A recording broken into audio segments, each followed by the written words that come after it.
Lo que Darwin postula es que la materia viva es plástica y cambia en todas direcciones. Unos nacen así y otros asado, cada uno con una pequeña variante. Y por supuesto, muchísimos que no encuentran la coyuntura con el medio se mueren. Pero los que sí encuentran la coyuntura con el medio sobreviven. Esos a su vez se reproducen, crean otros seres diversos y se van dando ciertas adaptaciones. Y es un juego de ensayo y error que termina articulando todo de una manera prodigiosa, que parece que hubiera una razón, una racionalidad detrás. Para explicarlo de una forma todavía más sencilla, imagínense que yo pongo una rejilla de un calibre, los cuadritos de 1 milímetro cuadrado, y agarro y aviento arena. No me debe de sorprender que las piedras grandes se atoren y las más pequeñas pasen. Y tampoco me debe de sorprender si yo pongo a cierta altura mi tamiz respecto del piso, que se formen pequeños montículos de acuerdo con la cuadrícula y que sean tan perfectos los cerritos que formen unos conos casi equiláteros. No me debe de sorprender. Estar jugando al ensayo y al error, gracias a la plasticidad de la materia viva, es lo que permite que se haga una selección de las especies, que las especies se acoplen, que se acomoden, y a estas alturas de la vida nos den la impresión de una armonía extraordinariamente planificada. Con Darwin no hace falta Dios, o quien no hace falta es Santo Tomás, que ha montado una prueba que parece que se robustece más conforme más se sabe, pero con Darwin ahí está el problema, de que se sabe que no hace falta una inteligencia ordenadora. El puro azar da de sí lo suficiente como para poder dar esta impresión de orden.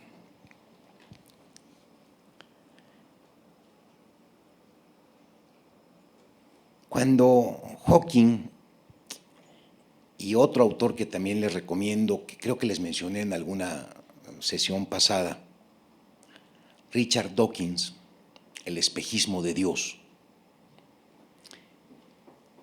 discuten con los del diseño inteligente, han creado una polémica pues, interesante, divertida, se meten unos codazos maravillosos en la ciudad de las ideas, no sé si los han visto allá. Alguno incluso para alegar las ventajas de la religiosidad explica con estadísticas que quienes creen en Dios viven más años. Y a nivel estadístico parece que es cierto. Y entonces el del bando contrario le contesta con un sarcasmo diciéndole que qué bueno que Dios les da un bono a sus feligreses y en cambio a los otros no.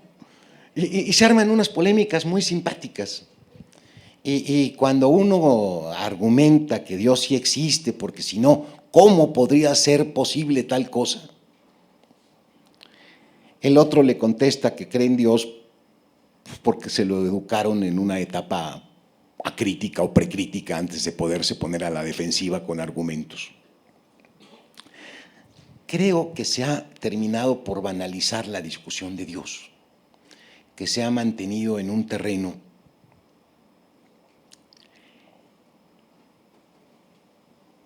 en el que si se demuestra que hay una racionalidad que no nos podemos explicar en el universo, entonces Dios existe. Y si en el universo hay una racionalidad que sí nos podemos explicar, entonces Dios no existe. En ese terreno, insisto, me parece que el problema de Dios está banalizado. Podríamos intentar remontarlo un peldaño.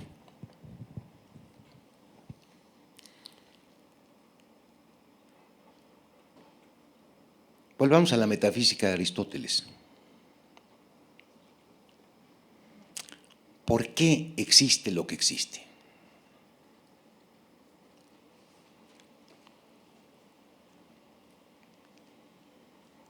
No me interesa cómo existe. O sea, no me interesa cómo funciona. Esto está bien para los físicos, para los químicos, para los que se dedican a la ciencia. Qué bueno que avancen. Ya imagínense ustedes que estemos en el año 5000 y nos parezca que la física cuántica fue un disparate y Einstein, pues parte del folclore de un siglo antiquísimo, y lo veamos con el desdén con el que ahora podemos voltear a ver al mismo Aristóteles, que decía unas tonterías gigantescas. Imagínense que ya sepamos muchísimo más. Es más, que ya lo sepamos todo.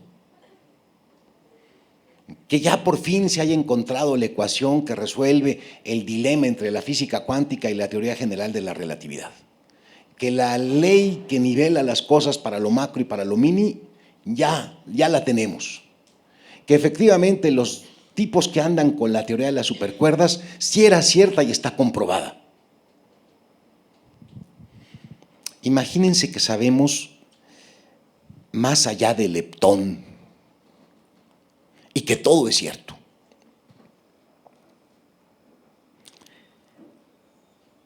Allá hay una pregunta todavía sin resolver. Bueno, así es como son las cosas. La pregunta es ¿por qué son? ¿Por qué son así como sean? No me interesa el nivel de la época científica en la que me instale. ¿Por qué las cosas son?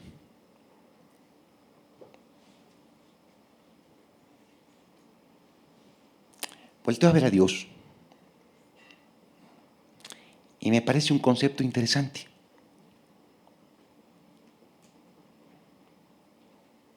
Porque Dios las hizo. Y ya me quedo tranquilo. ¿Por qué me quedo tranquilo? Pues porque le atribuye a Dios que es un ser perfecto, que sabe lo que hace, que no es causado por nadie, sino que es causado por sí mismo, es un ser eterno, es un ser omnisciente, omnisapiente, omnibueno, omni todo lo que quieran y manden.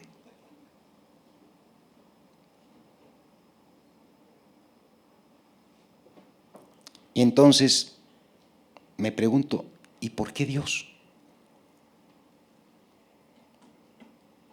Muy bien, el universo nos lo explica Dios. La pregunta es, ¿por qué Dios? ¿Por qué hay Dios?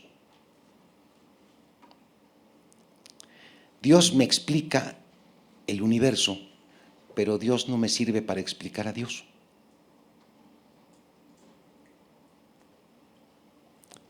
¿Por qué somos? ¿Por qué hay? Con estas reglas o con otras, no me interesa. Es posible que en el próximo Big Crunch luego venga un Big Bang y vuelva a surgir otro universo. Y en lugar de que las reglas que rijan a ese siguiente universo sean las reglas de la termodinámica, se acomoden de forma diferente las cosas y sean otras reglas. Un universo en el que las constantes fueran otras. Las constantes de la luz la cambiamos, en lugar de 300,000 kilómetros por segundo, que fueran 500,000 kilómetros por segundo. O hagámoslo más fácil, 60 kilómetros por hora, la velocidad de la luz. Y que se armara un universo como ese, y que tardaran muchísimo tiempo en entenderlo y en saber cómo funciona.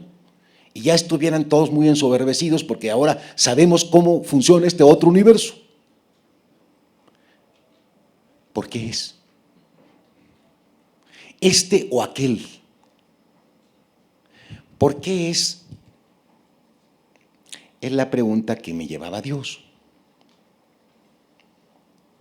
Dios queda desfondado cuando me pregunto por el porqué de Dios.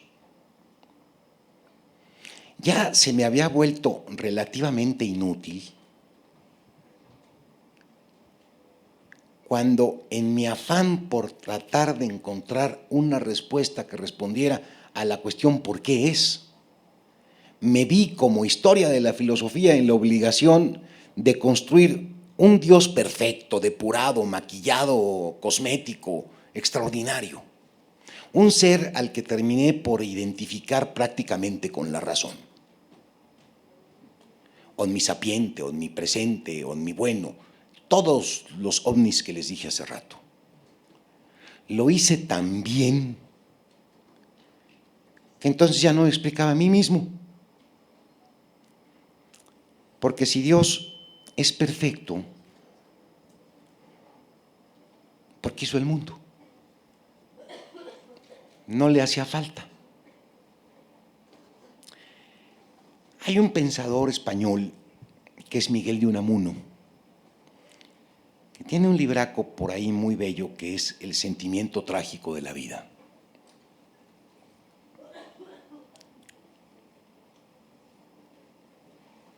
Y ahí se cuestiona lo siguiente: si yo no era necesario para Dios, puesto que Dios era perfecto desde antes de mí, ¿por qué me hizo? Voltea y la teología le contesta que por la gracia. La gracia es un concepto muy interesante. Cuando Tomás se da cuenta que ya ha construido un ser perfecto, comprende que ahora cómo justifica el acto de crear el mundo. Entonces imagina que en un exceso de bondad, en un derramamiento de bondad, un plus de bondad, lo hizo porque sí, no porque le hiciera falta, porque sí, lo hizo gratuitamente, graciosamente, lo hizo por la gracia. O sea, no tenemos razón de ser. Aunque Dios exista y nos haya hecho, no tenemos razón de ser. No le hacíamos falta. Habría podido no hacernos. O sea, no nos cura de nuestra contingencia, que es como la maldición que cargamos. No podemos terminar por justificarnos, por entender por qué estamos aquí. Porque sí. Y luego, porque es agudo Unamuno, dice, bueno, y ya que no voy a estar siempre aquí, ¿qué va a ser de mí? Pues me voy a ir con Dios. Pero, ¿qué significa irme con Dios? Mínimamente quitarme de aquí. Pero cuidado, yo soy quien soy y que soy solo porque estoy aquí. Porque yo soy yo con mi circunstancia. Yo no soy yo al margen de mi circunstancia. Para que lo vean así en un escalón muy sencillo. Cuando estoy en mi domicilio, con mi familia, me tengo que comportar como yo soy. Cuando me voy de viaje y de pronto me encuentro en el anonimato,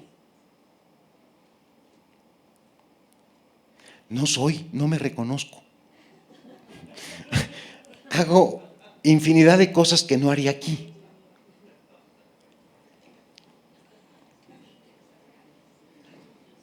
No crean que hago diabluras de esas que están pensando que son las que han provocado la risa, no. La clandestinidad no es justificación para un ser ético como yo. Pero sí me entienden cómo mi contexto son los diques de mi ser, los que me mantienen en mi mismidad. Yo, ¿quién sería en el siglo XXII